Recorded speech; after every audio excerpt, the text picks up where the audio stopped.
Hello and welcome to New Wave, the podcast where we dive into one big question. What's making waves in the climate tech ecosystem this week? Joining me today are Jonny Everett, founder of Marble, a venture studio based in Paris, Julia Attwood, head of research at Sightline Climate, and Hampus Jacobson, general partner at Pale Blue Dogs. And in today's episode, we'll talk about Base Power 1 billion Series C round, we'll talk about Energy Impact Partners' latest fund, and we'll talk about Germany's commitment to their decarbonization program. Before we jump in, don't forget to subscribe on YouTube, follow on Spotify and Apple Podcasts, or sign up to the newsletter to get episodes every Friday at 9 a.m. CET in your inbox. All right, let's get into it.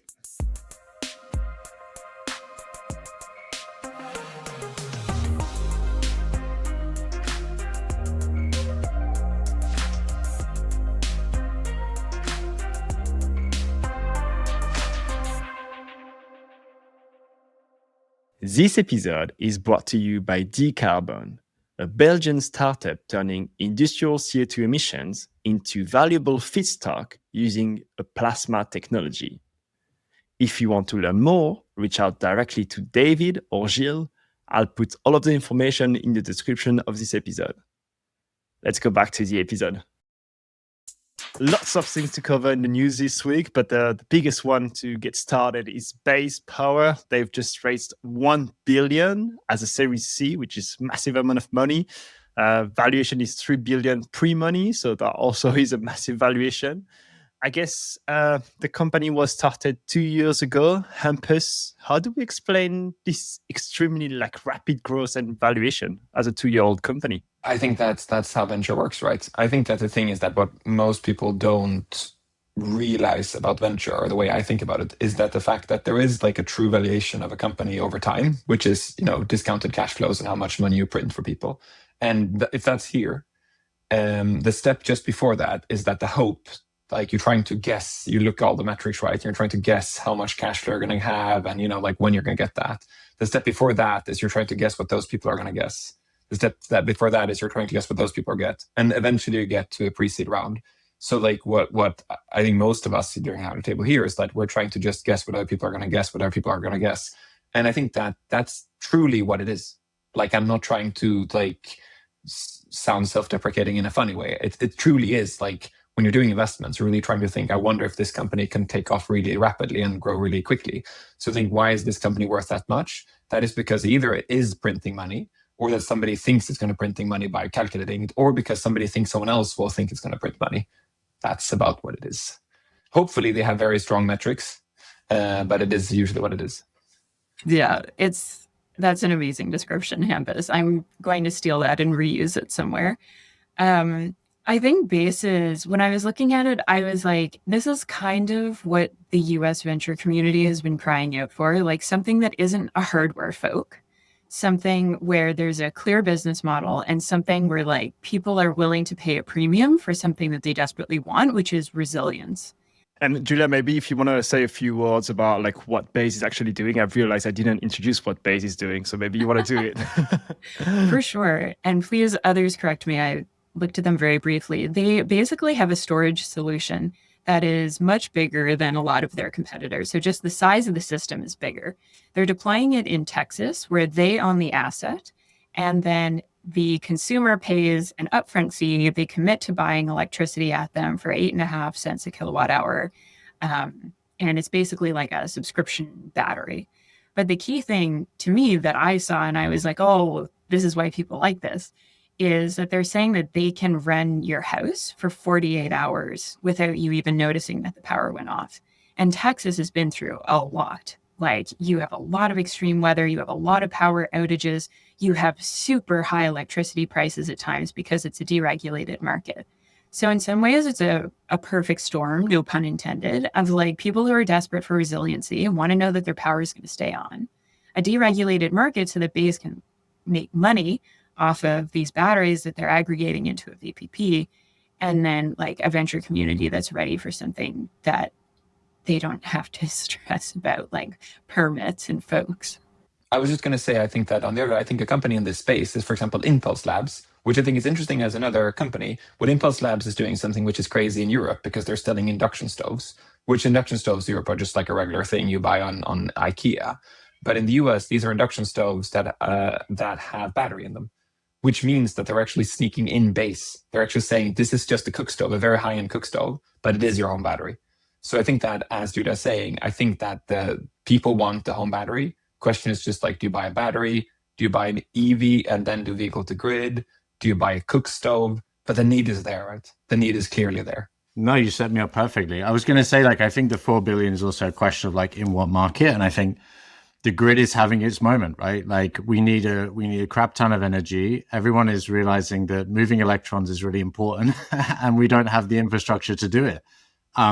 So a $4 billion bet doesn't look so crazy if you believe that the solution of distributed local energy storage is going to be a big part of the solution. And I think this concept of DERs, distributed energy resources, VPPs, sometimes used a bit interchangeably, is an important one. And I think the concept to understand here, there's a guy called Andy Lubashane, who I would recommend you reading his article. We can maybe put it in the show notes, but he talks about this idea of steel for fuel or steel for energy, right? Like the cost of expanding the grid, of expanding capacity, of laying new cables, of doing these big kind of infrastructure projects is starting to look competitive with the ability to go and deploy a battery or a unit at someone's home and actually bring that onto the grid instead.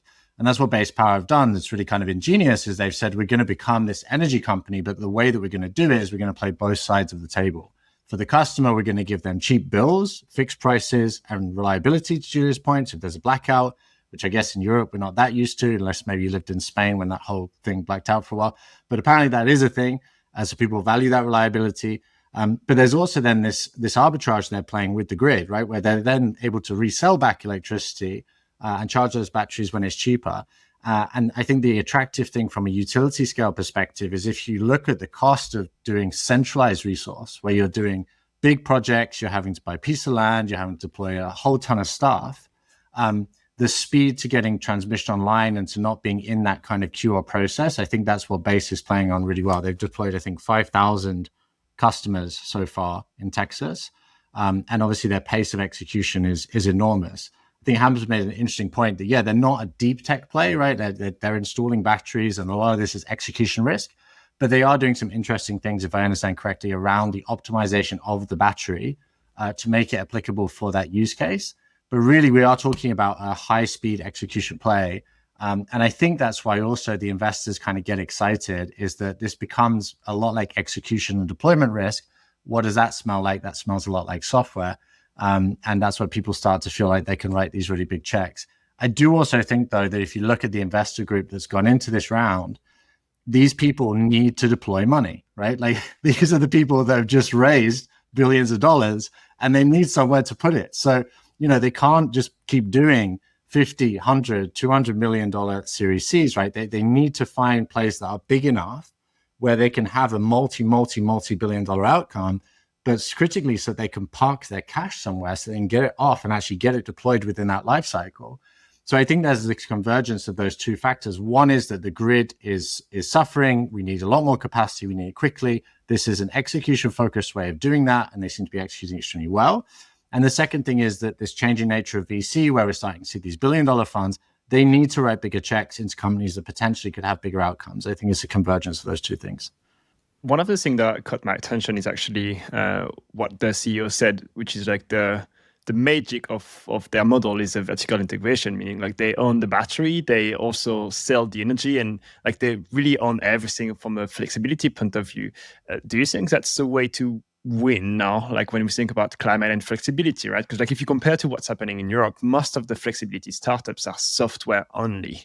They don't own the rest of the stack. I would generally say, like, I think that the US does a lot of things really crappily, and I think especially now. But I think one of the things that the US has always done better is that they can raise infinite amount more capital, right? And is the best moat of all moats is always capital at the end of the day. Like if you actually can raise $1 billion, and as Jonny said, this is not a science play. This is not an engineering play. This is an execution play, which means that if you can raise $1 billion and actually deploy that in just execution and actually locking in the customers, because they're not going to buy 2 batteries. They're not going to change batteries, right? Like you essentially just get the volume in, that is the thing you want to do. And I think that in Europe, if you can't raise $1 billion, you can raise $100 million. If you raise $100 million, I mean, you're not going to be able to buy that many batteries, right? So I think that it is one of those things where it's both a pro and a con. I think this is one of the things I think that and I think we see the same thing in some of the Chinese companies or some of the companies that are backed by Saudi Arabia, where capital is very cheap. You can do crazy stuff when you build. I've seen a couple of companies just last weeks where people did complete next-gen data centers, where they just essentially build a whole data center from the ground up, which is extremely more efficient. And they essentially build the data center, the next-gen AWS, and they're just essentially go directly to customer with a lower cost of capital and a lower OPEX for the customers doing it, because they're just, leapfrogging a big new kind of data center. What do they need when they build that? They need a lot of money to build data centers. So I think that, but it's one of those things, if you get there, you know that you'll lock in these customers for a long time. So I think that's the magic here. I think that we live in an era right now where I think that venture is such a small part of the market. We know that, if we look at the total capital market, and we know that the whole infrastructure of the planet will change due to the pressure that climate change and other things puts on it, which means that if you have that capital and you can deploy it, and you can get not necessarily the venture returns, but if you can find these infrastructure plays. So I think that it might be that on the backside of Base, they're structuring this super, super smartly and, structuring the assets, selling them off or leasing them out or on the back end. So I think that's the magic I think we will see coming years, is that people might not need $1 billion. They actually might be smarter financial engineering and structuring these. So to not need this and not need $1 billion to deploy it. I mean, I think $1 billion definitely helps if you're trying to scale something super quickly. And this definitely feels and smells like an acceleration play, right? Where they seem to have a lot of traction. Things seem to be going very well. The team looks pretty stacked. They seem to have got a lot figured out on the operational side. Obviously, though, as we're saying, they are still just in one market, right? And one market that has quite a unique regulatory environment. So it's going to be interesting to see how they scale this out across other markets, including the regulated markets that exist in the US. Should every clean tech be vertical and vertically integrate? No. I think that sounds like a bad idea. But I think it's important to understand where is the value being created in that market. And for Base, the way they're able to create value is by building this node of networks of batteries, right? If you're relying, like other people were, I think, on everyone that has a Tesla Powerwall and you play the arbitrage, or there's a lot of other connected devices, like Hampus mentioned, there's stoves, there's also AC units coming out. There's thermostats, there's kind of a bunch of whole stuff in this sort of DER, VPP space that's either existing or coming out soon. But each of those appliances needs some sort of connector. I think what Base is doing is trying to be the connector of all the connectors, right? And by doing that, that's really where they're able to create the biggest value, is not just being a part of that stack, but owning that whole ability to trade and become an energy company, as they would describe themselves. So I don't think vertical integration is the default for everyone in climate. But I do think there are some markets and some opportunities where you need to capture that end-to-end value. And don't forget, this is also a B2C play, right? Base has a B2B arm in that they're selling to energy customers, but they talk a lot about their end user experience. They own and operate all their installers. Why? Because that's a key part of their value prop, is that the guy that comes to your house to install the thing is nice and courteous and picks up the trash and that's part of the kind of customer experience that is going to be key to their model and key to them winning customers. So I think in that sense, yes, it makes sense to control the end-to-end experience. And they found interesting optimization through that stack. But I don't think that means that everyone should do it. I think you need to think about where is the value you're creating and what part of that value you're capturing. And Jonny, just to react on that, what do you think the value is? Because when we think about Base, they really have there are three parties. There's the grid operators, there are the customers that have the batteries, and then there's Base. Where do you think that value chain is the value? Is it more on the battery side? Is it more on selling energy? What do you think they're making the most money today? I mean, I think where their value is going to be is in being the controller of those assets, right? That's the key. Because then you can play arbitrage on either side of those two fences. I think the value prop is very clear from their point of view for customers. They want to be the cheapest energy provider that customer can buy. I think in some markets, there's also clearly a resilience angle. That's very, very true, specifically in the US that you mentioned. I think in other markets, it's just going to be about price, right? Can you make your price just the cheapest energy price on the market? And if so, it's going to become a no-brainer that you buy your power from Base. I think that's their objective. But once you have that asset network, then you're in a super powerful position, because then you kind of have this huge fleet of distributed resources that you hold the keys to. And that's, I think, the big prize that I would imagine they're kind of going after by managing to get all these customers having a base system that they then own this network of interconnected energy assets. And that gives them a lot of flexibility and a lot of things that they can think about doing in terms of arbitraging and hedging and longing and shorting energy markets and all that kind of stuff.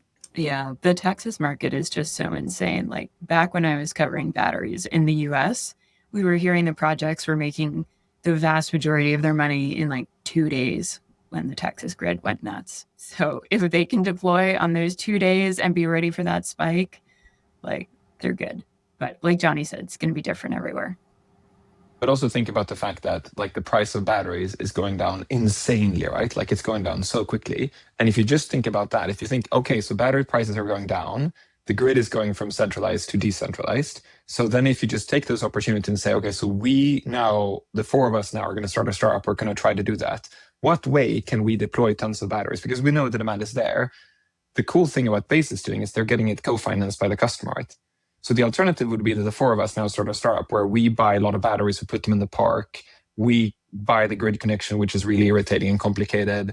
And then when we get it, we start like trading, we build like a battery energy storage park. That's good. But the headache, like the nice thing with Base is like, hey, like you get a consumer to like somebody pays the part of the battery, which also gives you like way more decentralization, land. You don't have like, legislative, it's way more easier because, right, like it's somebody's house. It's not like a battery park. Like there are a lot of things that doing consumer might be irritating in some ways. You actually circumvent a lot of the things. I am also surprised that we're not seeing more companies that are doing exactly what Base is doing, but are doing it off grid, that are just saying, let's use those two waves that we need a lot of energy and batteries are getting cheaper. We're essentially just, the four of us could now say, let's start a company. What we do is we buy tons of batteries, build a solar park, and then we just use it for compute. And we like buy a little Starlink. We can just buy this in every single place with a lot of sun. We get solar PV, we use it for compute, for AI. If we get over energy, we store it in our batteries. Bam. We do not even talk to the grid. We're not connecting to the grid. We're just completely off grid. Makes it a lot cheaper. But we're then using the same big two things that are happening in the market, which are battery price going down and energy need is going up. Why connect to the grid? So I think there are going to be a lot of solutions where people are trying to fix where they can circumvent the slow utilities because they are very slow. Yeah, I think that's true. But then I mean, you have the potential stranded asset issue, right? And I think that the idea of being able to get joules on and off the grid is just, or electrons on and off the grid is like, then then you can make that very fungible, right? It's safe, it's usable by a lot of people. And the fact that in their instance, they're able to avoid this kind of transmission queue or whatever, waiting for something to be installed and set up, and then also waiting to be connected just in and of itself is a huge hassle. I think that speed gives them an interesting advantage. But when you were mentioning about the $1 billion, I also couldn't help thinking about AI. And you know how, I don't know if you're familiar with this, but apparently the ChatGPT demo day is called like Death Day for startups now, because every time they announce like a new feature set, a bunch of new startups just immediately just get put out of business. But what's interesting, the point I kind of want to bring that back to climate on is GPT is taking kind of this strategy to try and become the platform or the interface with everything else, right? It's trying to become the thing that then connects to all the other things. And I think Base is an interesting corollary in climate where what they're doing is they're controlling the connective tissue piece, right? They're controlling the asset and therefore how you connect in and out of it. And I think that kind of interface between like steel and software or the physical world software is a really interesting place to play. Where you do have some technology, where you do have a physical asset, where it's not just software, but where you have that combination of both things, and you can then build some sort of arbitrage against them. And they typically smell a bit more like execution businesses as well. But I don't think software alone is often going to be the most exciting thing. I think if you take the Base analogy, I don't think this would be anywhere near as exciting if it was just a software only. But also, we saw this company just, was it 2 years ago? This IRA in Europe, right? AIRA, same company, but with heat pumps, right? Next gen heat pumps. Heat pumps are not rocket science. They're even easier than batteries to kind of install. It's just a super highly efficient heat pump. Everybody wants to buy a heat pump. It's super easy. Like the payback times are very quick, right? So I think we're going to see a couple of these things when we just update the infrastructure of the planet, especially within energy. And Jonny, just going back to what you were saying on competing with AI, one of the thoughts I had looking at this is like when you see Andreessen Horowitz, for example, going into Base, that is capital that's not going into AI, right? So like my question, I guess, is like, is climate cool again? And are we, are we putting more money into climate? Like that I actually got me really excited, because the story is that climate is dying, blah, blah, blah. But then ultimately, like, you have a $1 billion round, not to mention that they had raised 200 million about 6 months earlier. So like, that's a lot of capital flowing into base. But I guess question for you guys, like, is climate, cool? Still cool?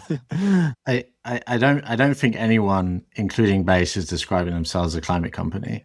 And I think that says everything we need to discuss on it, right? Clearly, it is a huge climate play, right? If we could scale the grid and create more flexibility and create this huge network of DERs and unlock a lot more electrons more quickly, these are all massive wins for climate, for renewables, for the grid, for humanity.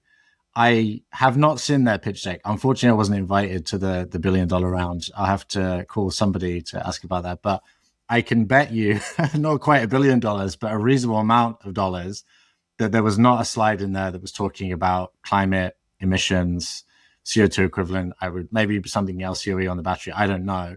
But I think, what they're positioning themselves as a new energy provider. And I think that says a lot for us and a lot for the ecosystem, is that, we don't need to bang the drum necessarily about this is climate, this is climate, this is climate. I think we can do things that are climate, that climate, will be thankful for, but they don't need to be positioned as climate tech, right? We don't have to talk about that in the outside kind of realms. It doesn't have to be the lead message. But clearly this would sit in the category of climate tech, in my opinion, although I doubt they're ever branding themselves like that.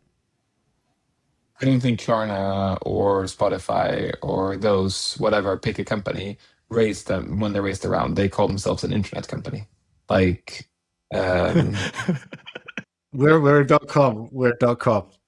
Exactly. I don't think they say that, right? I think it's the same thing. I think climate is absolute. It's like not everything, but it's enormous amount of what we do is climate. It's complete infrastructure of the planet, right? It feels like it's same as the internet. Like it's a massive part of the world. I think it's a great point. I don't think we need to be obsessed with whether or not other people call the work we think is climate, and whether other people look at a company that we think is climate and say, oh, that's a climate tech company.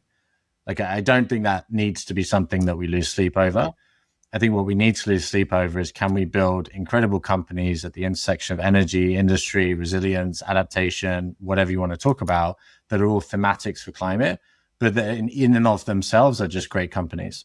And I think the Base is a very exciting example about that. And there are many others that we can point to that, yes, to Hampus's point, are not self-describing as climate. We know they're a climate company. We would call them a climate company. But in the end, they're just an amazing company doing great things that are necessary and are needed, and that we do need to update our infrastructure. And this is a very smart and elegant way to do it that converges on multiple themes that are interesting right now. It's like, I would say 30% of the companies we invested in are logistics companies, and 25%, I think, is manufacturing companies. I mean, we, as John is saying, we're not like losing sleep about if the founders are calling themselves a climate company or not. I guess something else on Base before we switch to another topic. Hampus, maybe a question for you, but I was thinking about this earlier. If you are the guy that invested at pre-seed or seed, like, are you trying to get out of the company already at Series C? Because, like, it's a massive valuation, like $4 billion already. I'm like, if I invested very, very early, I want to get out, or maybe I want to hold until it IPOs or whatever. But what's your take on that? On like investing in such a fast growth company? No, exactly. I would say like what most people I know that are really, really smart is what they do is they try to figure out, do they get like a 10x back now, and then they sell a chunk and then they keep a chunk. I think the thing here, which is so complicated, is like there's a thing about doing, you're balancing three very different things. You're balancing like expected value, if like, and you can calculate and guess the rounds and guess the dilution and put probabilities and you try to do stuff. That's one thing. Then you can have the headache of what's your communication to your LPs. Like if you're selling all of your share in Base now and then Base fails, all of your LPs are going like, you were a genius, right? If you're selling all your shares in Base now and Base continues raising next round, your LPs be like, why the hell did you sell, right? So the thing is, you're in this like, very, very complicated Pascal wager, where I think that the only way to handle that is either you don't sell and just say we default don't sell, like we're just always hold, right? Like crypto style. Or what you say, or like you say something about like we back our founders, whatever you do. Or what you do is like you say, we sell so we get 3x our money back or 10x our money back, or we sell half or whatever. You have some kind of algo that does that. And I know a lot of really smart VCs that publicly, if we ask them, they say, we never sell. But when you ask their CFO, they say, oh yeah, we always sell in these rounds. Like we always sell so we get 3x the money back. And I think that comes to the fourth bucket, and that is what's your relationship with the founders? Because that other place is like, some of your founders are going to be so pissed off that you're selling that you know that you can't rock that boat. And some of your founders, like, they get it. They just look at it and say like, yeah, I get you sold a third. That was really smart. So I think that at the end of the day, this becomes those three things you have to guess around. And I think that every single smart pre-seed and seed fund today looks at secondaries or, getting out of some structure partially. Because you would be an idiot if you sold all. Even if this is a company where you cannot believe that they will ever raise the money around again, if you sell all, you might fail on that second bucket. Like a lot of your LPs would be like, why did you sell all? Jonny, if you create a base within Marble, what's your decision points? And think of the founders listening, Jonny, before you answer. Hampus makes a great point. Venture is a game of exponentials. And if you have something in your portfolio that is exponential, that in theory is exactly the one company that you need to squeeze every last dollar and cent out of, because that's how power law works. And that's what's going to be the thing that hopefully makes up for all your losses and gets you a really nice multiple and you look like a genius. The truth of the matter is that if you're a pre-seed investor, you're probably already at that exponential outcome on a post-money basis. Right. So now the question is, if you're on 10x or whatever the number is, do you stick or twist for the 100x, basically, right, for the next incremental value inflection? And I think that the strategy that Hampus has outlined is an interesting one, where you would take some of your chips off the table, right, because you could arguably use those chips to even return a decent venture number, I would imagine, across the whole fund. Right? Not just across this deal, if you're a pre-seed fund. And then you leave some chips in the game. And I think that splitting of those assets feels like a pretty smart move. Of course, purists would argue that you should, have every dime and cent waiting for the $40 billion inflection point, because that's going to be even better. But I think, having some split where you're maybe taking some off the table and leaving some in case it hits that next inflection point is smart. I do think that there is a signal risk, and Hampus touched on this with founders, but there can be a signaling risk. If you start to bail, what is it or what is it you no longer believe about that company that could negatively affect other investors being as excited as they are in this round? So it's a complicated one. I think everyone is quite secretive about how they manage these types of things. But I've certainly heard horror stories of companies that did a fantastic Series C and then blew up between C and D, right? And the investors that took stuff off the table actually made a very nice multiple. And the investors that stuck around for that IPO, well, they had to mark that up to zero. So not the easiest thing to manage, but a nice problem to have, I would imagine. I would love to have that problem one day. We've even seen it with founders that are like, at the seed round, the founders are disagreeing heavily. One of the founders says, okay, whatever, like, buy me out of this crap, right? Like, I get it. Like, we can't have two super strong voices. One of the founder leaves and they say they buy off all of that person's shares in the Series A round for 20% discount. That founder now gets 3 million euros out, and that's all they get.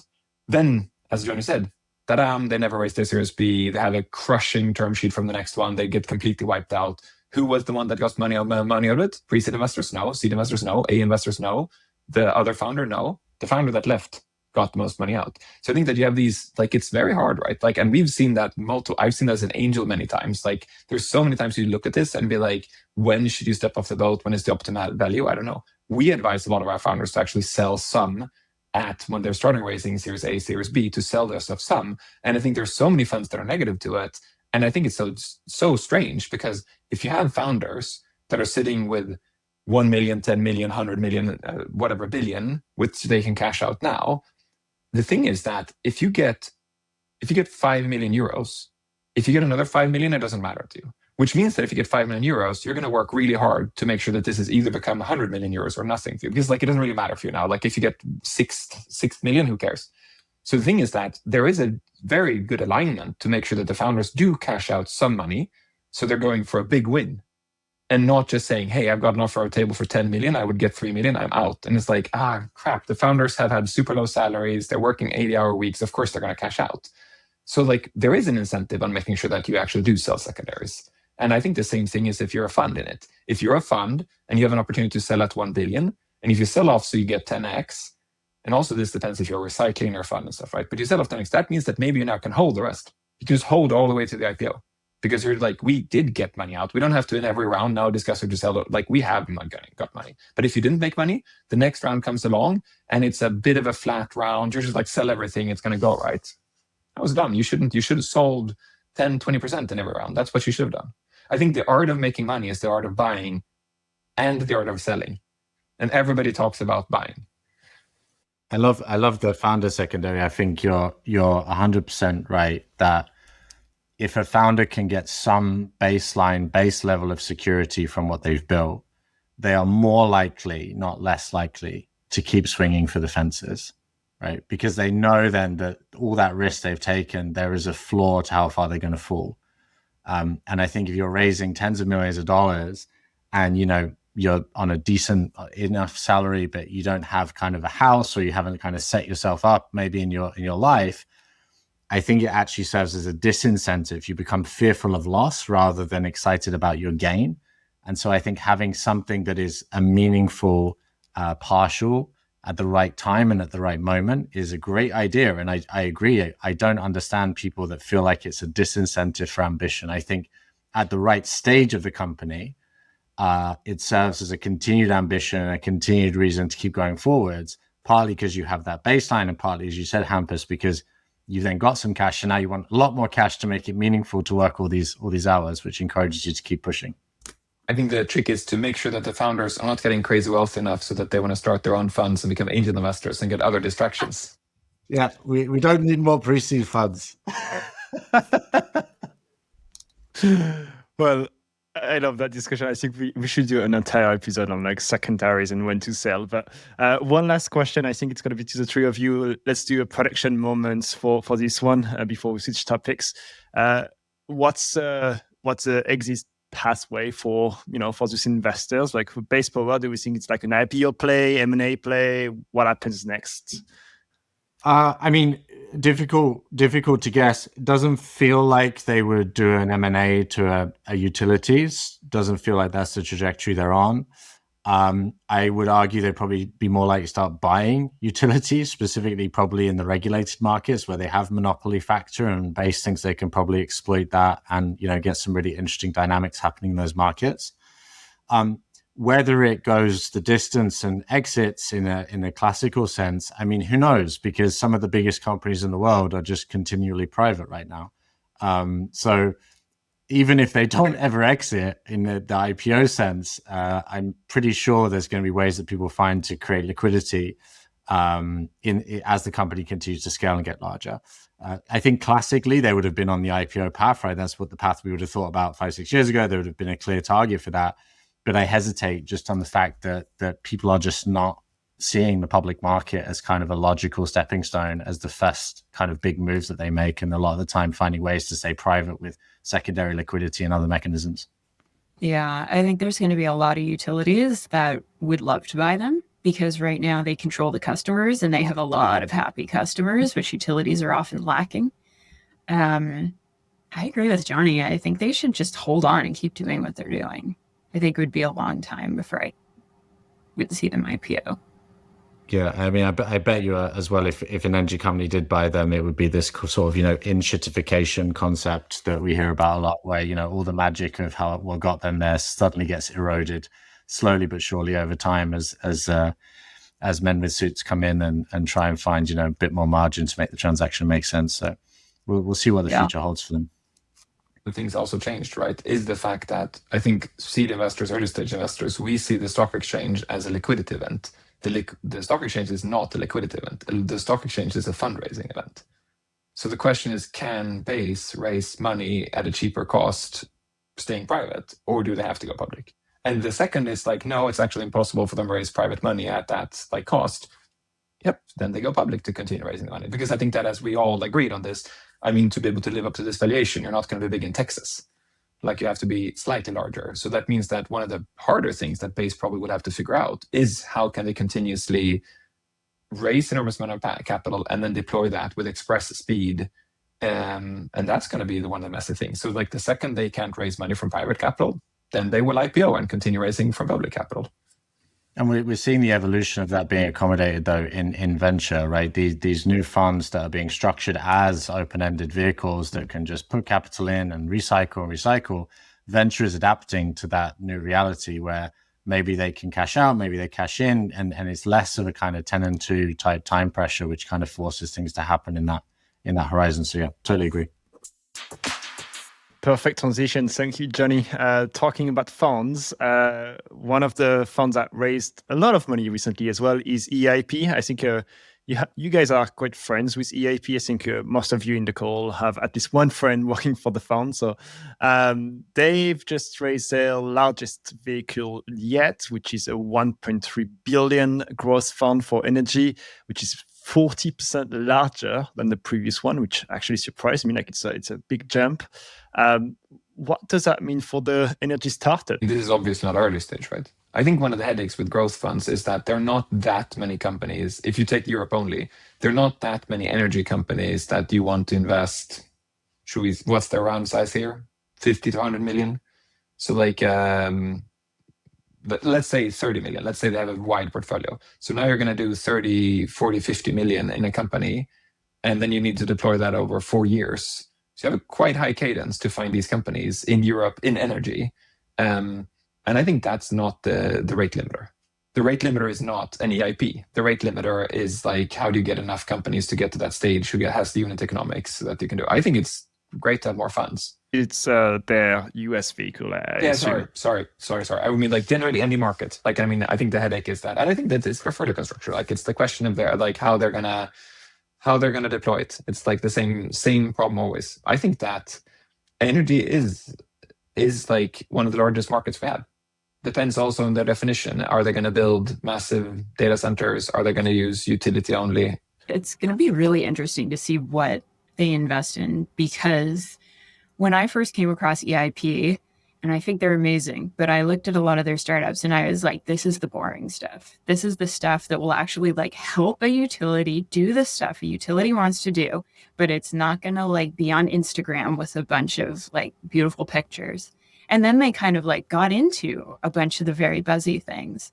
And now when I was reading the announcement, what wasn't there was this like climate, decarbonization. It was reliability, affordability, resiliency, and like advancement in energy systems. And that to me kind of signals a return to let's make stuff more efficient. Let's do software. Let's help utilities make their customers happier without having to buy base power. I think it's also worth noting, right, that their LP mix is entirely corporate, if I'm not mistaken. And I think that when we talk about where you're going to put that cash and what are the problems that need to be solved, I think that also gives them a pretty interesting edge in terms of where to maybe go and look from a problem-centric point of view, but also potentially very interesting and granular ideas about where can those companies scale to and who could they also be potentially acquired by at some point. The other thing to note as well is because it is a US fund, we just talked about, $1 billion round at Series C in an energy company.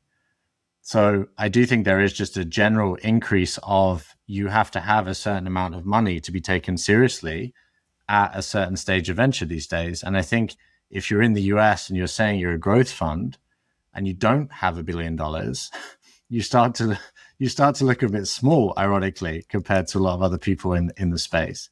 The other thing to bear in mind as well is that, yes, it's venture, but venture growth and early stage do not have the same return expectations, right? And so I would be very surprised if those LPs were investing in a growth fund and looking for kind of early stage venture scale returns. What I think they're probably going to be looking for is like a decent return over a decent time period, right? But not necessarily in that venture asset class. But EIP clearly has built an incredible brand. I mean, I would also, because we're talking about base, encourage everyone to go and listen to the Catalyst episode with Shell Khan and the base founder. That's great. They have some incredible partners. They've done some incredible deals. And I think it's great to see specialist funds like this who really know what they're doing, have the right connections, have the right ecosystem, have the right access, coming out also with these billion-dollar funds, and not just the generalist players and the generalist actors who've kind of been leading the charge so far. But the things get back to the fact that they are a generalist fund. I know EIP is not a generalist fund, but I mean, energy is so ubiquitous that it is generalist. That it means that, sure, they are not going to invest in some companies, but I think that my point being is I think that when everything gets reprogrammed, like if you take changing the energy market in the US and update the grid, 1.3 billion is such a tiny sliver of money in that. So like, I think it really depends on how you view it. Like, what is a large fund? Well, how big is the problem? How big is the energy market? It is insanely large, right? So I think we're going to see so many funds doing large vehicles to do something. I think the only question I'm always asking when I see a large fund is I'm just trying to do the math of how big is your ticket size, like how many companies will you do, and just try to do the math of finding like how many companies, just like you with startup. When you meet a startup, you look at like what's the TAM, right? Like you talk, okay, so there's 1 billion companies, there's 1 million, there's 1,000 companies. So the question is like, how many of the awesome deals in this market does the EIP need to hit? Are there 20 companies per year raising these kind of rounds in the US that are relevant? That means they need to hit a couple of them. That's not that bad. If there are 3 great companies per year, that means that they need to win every single one of those to make their company. And I don't know, I haven't done the back of the napkin, but I think that's the thing that is like, if you raise a large fund, or any kind of niche fund, right? Like you just have to ask yourself, how many of those companies do exist every year? And if it's a very large number, then it's great. Then it's like you're spearfishing in a barrel. You just have to, find the good ones. I'd be curious, Julia, if you have maybe more data points that we have on like how many billion-dollar companies we have in energy in the US. I was actually just thinking today about the unicorns list. I don't have a number for you, but what I can say is that there's a lot more of them, at least in terms of valuations in the US than anywhere else, because I was looking at where a lot of the mega deals are done, and it was a huge number in the US. And, it's not to say you can't find amazing companies elsewhere. It just seems to be like you just get more money if you're based in the US. Maybe another question on that. I was saying earlier that they've grew the fund by 40%. It feels like there's a tendency from GPs to always grow the fund.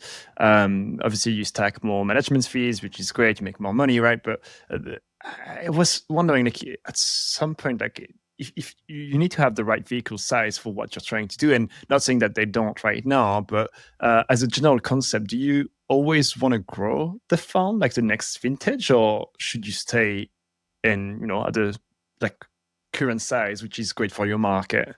Hampus, maybe you're in that game for longer. So I would say for me, the question is like how quickly can you responsibly deploy it in a good way?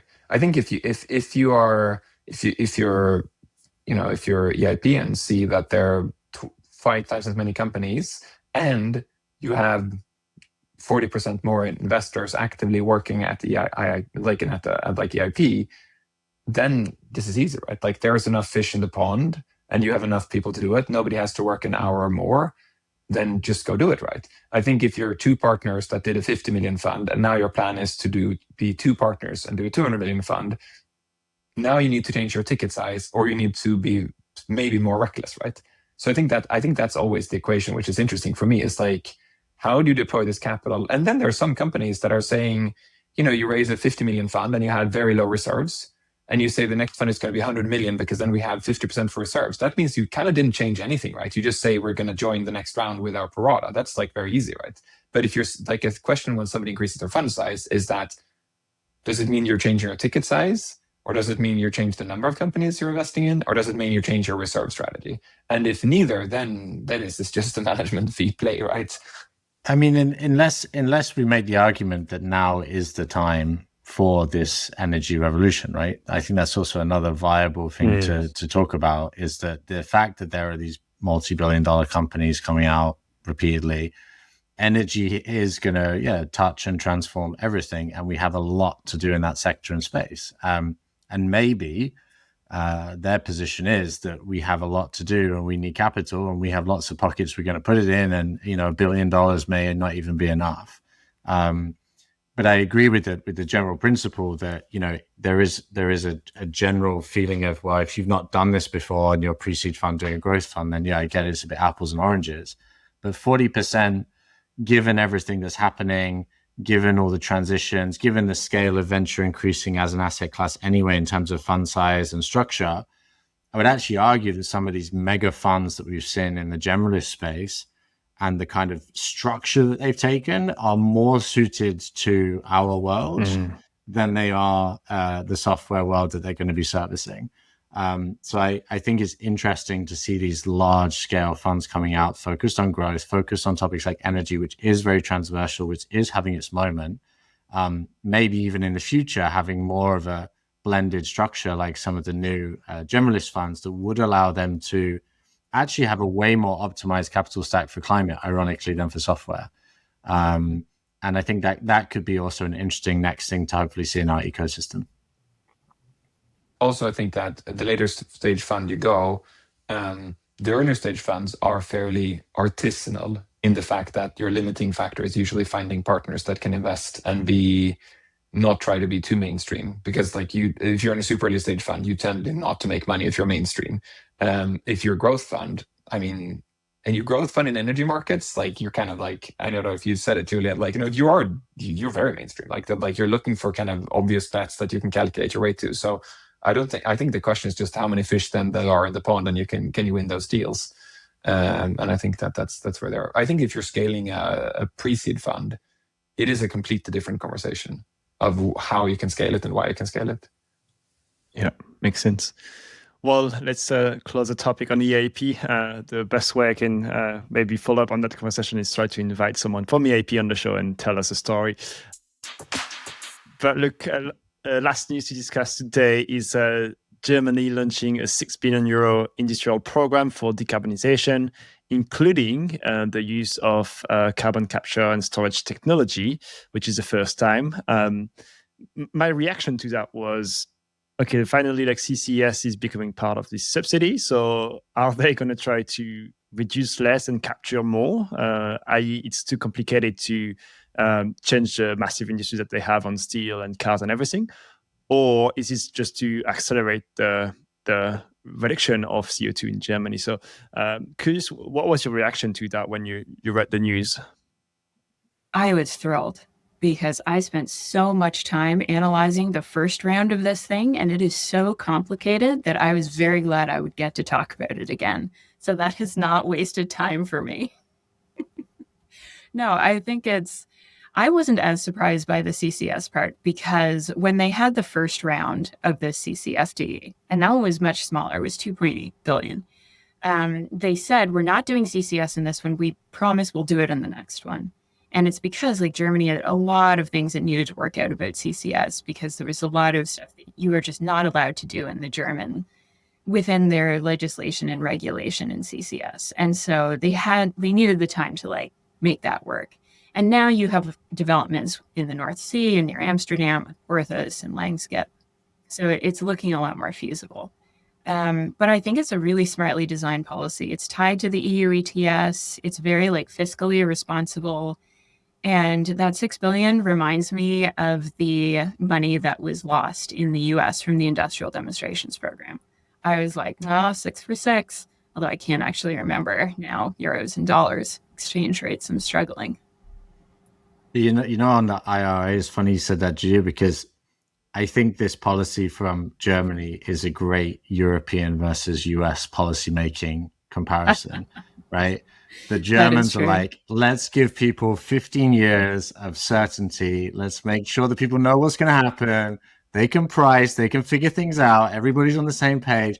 The US is take money, deploy, go, and let's see what happens.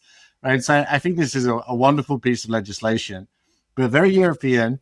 It's how Europe would spend 6 billion versus how our cousins would spend 6 billion. That's for sure. And I think what they're buying here is certainty.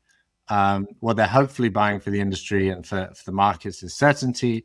What they're hopefully serving to do is bridge this sort of green premium issue that we talk about a lot, and give people a way to start adopting and to start integrating these types of technologies and hopefully help them get to industrial scale when they're actually needed. And this has always been the conversation in CDR. The conversation in CDR and CCS has always been, we need to do this stuff now whilst it's not economical and it doesn't really make much sense on a unit economic basis, because we need to go down the cost curve for when we really need this technology. And that really need this technology, those days keep coming closer, and we're not doing much on the kind of investing in stuff that doesn't work as well as it should do to get down the cost curve. So I think this is a very interesting way of trying to accelerate that market, trying to get that stuff moving, and hopefully, I think from their point of view, put them in a better position in 15 years' time, when those solutions do need to be mature and when these things do really need to be solved. Yeah. I mean, to your question, Hugo, about like, is the CCS side of things saying that they're just going to emit more? I actually think this is a really targeted thing for cement and chemicals, because there are just parts of those processes that it's really hard to do without. And cement is one of the things that starts to really start pushing on that cost competitiveness scale if the EU ETS continues on its current trajectory. But hard to do without CCS. Julie, what's your take on SAF? Because I hear two camps on SAF. One is, well, before I say anything, what's your take on SAF? I think SAF is everybody's favorite export market. I think the only people who have any actual demand for it right now is the EU. I think if they hold firm on those blending rates, but it's such a future thing, right? Like even 6% blending rate, it doesn't really start to bite until the 2030s. So I think people are going to spin their wheels on it and try to drag it out as long as they can and try and see if they can get those limits pushed back. What do you hear, Jonny, on SAF?